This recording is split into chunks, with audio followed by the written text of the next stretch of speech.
Assalamualaikum warahmatullahi wabarakatuh dan salam sejahtera.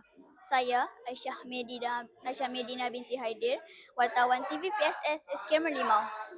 Pada hari ini, sekolah kami menerima kunjungan pelajar Sijil Perkhidmatan Logistik Kolej Komuniti Jasin sempena program CSR Moral Community.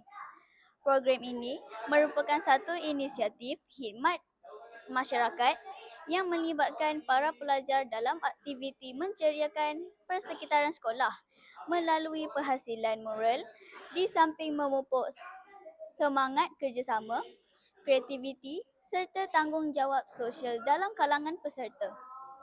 Program sebegini bukan sahaja menceriakan kawasan sekolah, malah menjadi medium untuk mengeratkan hubungan antara institusi pendidikan dengan komuniti setempat. Baik, kita terus ke lapangan bersama Azzahrah Irina untuk melihat dengan lebih dekat perjalanan program CSR Moral Community pada hari ini. Azzahrah, silakan.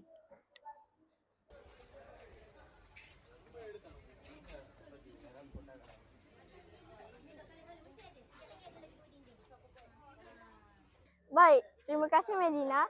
Kini bersama saya ialah Puan Wan Malini binti Wan Abdul Razak, pensyarah pembimbing Kolej Komuniti Jasin, merangkap ahli jawatan kuasa PIBG SK Merlimau untuk berkongsi sedikit mengenai program CSR Moral Community yang dijalankan pada hari ini.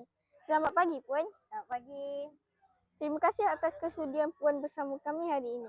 Ya, sama-sama. Terima kasih juga pihak sekolah atas kesediaan menerima kunjungan dan juga khidmat komuniti bersama Kolej Komuniti Jasin pada hari ini. Boleh Puan kongsikan sedikit mengenai objektif dan pengisian program ini? Okey, objektif program ini adalah bertujuan untuk memupuk semangat kesukarelawan antara pelajar, khususnya pelajar kami Kolej Komuniti Jasin dengan komuniti setempat, iaitu di SK Merlimau. Pada pandangan Puan, apakah impak program seperti ini kepada komuniti dan warga sekolah? Okey, antara impak program ini kepada komuniti dapat memupuk kerjasama ataupun meningkatkan kerjasama antara institusi TVET iaitu Kolej Komuniti Jasin dengan komuniti setempat iaitu SK Merlimau, yang mana pada hari ini dengan penghasilan mural dapat menaikkan ataupun menjadikan persekitaran sekolah lebih positif, ceria dan persekitaran yang baik. Baik, terima kasih Puan atas kesudian untuk diwawancara. Sama-sama. Kembali semula kepada Aisyah Medina.